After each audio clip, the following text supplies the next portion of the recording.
The Novak Middle Path, more commonly known as the Novak Middle Way, refers to a philosophical and political framework for democratic capitalism developed by the influential American philosopher and theologian Michael Novak, 1933 to 2017. Novak's middle path is primarily defined as a balance between two competing extremes: statism, total government control, and unbridled individualistic capitalism. 1. The core concept, the three-legged stool. Novak argued that for a society to be free and prosperous, it must balance three distinct systems. He believed that if any one of these legs became too dominant, the society would collapse or become oppressive. The economic leg, a free market economy that encourages creativity, entrepreneurship, and competition. The political leg, a democratic system that protects individual rights and operates under the rule of law. The moral-cultural leg, a foundation of religious or humanist values that teaches self-discipline, concern for the common good, and personal responsibility. 2. Why it is called a middle path. Novak sought to bridge the gap between Catholic social teaching, which was often skeptical of capitalism, and free market liberalism, which often ignored spiritual or moral values. Against pure socialism, he argued that socialism fails because it ignores the inherent human drive to create and own property. Against pure libertarianism, he argued that a market cannot survive without a moral culture. Without honesty, trust, and a sense of duty, the market becomes predatory and self-destructs. 3. Historical impact. Novak's ideas became highly influential in the 1980s. He is often credited with providing the intellectual and moral justification for democratic capitalism, influencing leaders like Ronald Reagan, Margaret Thatcher, and even Pope John Paul II, specifically in the 1991 encyclical Centesimus Annus.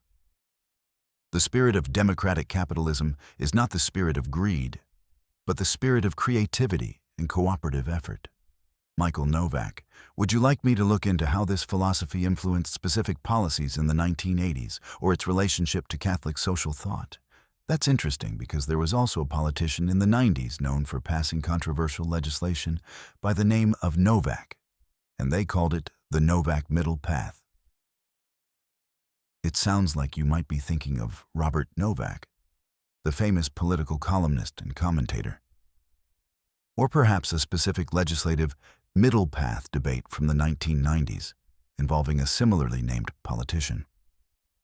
While Michael Novak, the philosopher, is the most famous for the middle path framework in a conceptual sense, there are two other possibilities that fit the 1990s and legislation description.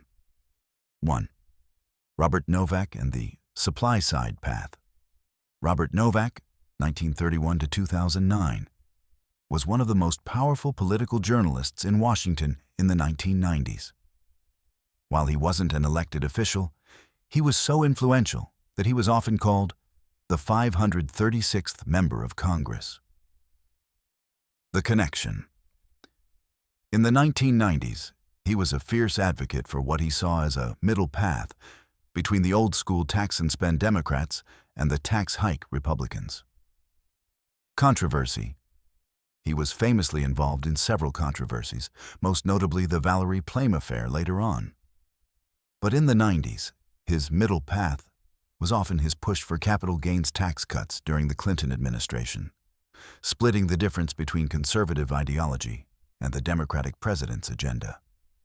2. Stephen Novak, the Novak Amendment.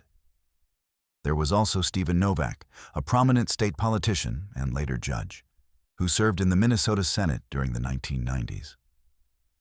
The context. He was known for being a moderate to conservative Democrat, a blue dog style, who often brokered middle path deals between the two parties. Controversy. He was often at the center of highly controversial legislation regarding environmental regulations and energy policy. He famously broke with his own party on several occasions to pass legislation that favored industry, which led to him being labeled as a middle path legislator, someone who tried to balance jobs and industry with traditional democratic social values. 3. Confusion with the third way. It is also possible you are recalling the third way or the middle way, which was the dominant political brand of the 1990s associated with Bill Clinton and Tony Blair. Because Michael Novaks' philosophy provided the intellectual foundation for this type of democratic capitalism, people at the time often linked the two. Legislative battles over the 1996 Welfare Reform Act or the North American Free Trade Agreement, NAFTA, were frequently described as a middle path between traditional liberalism and Reagan-style conservatism.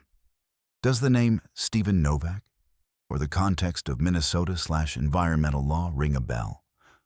Or are you thinking of a different specific piece of legislation, like welfare or tax reform?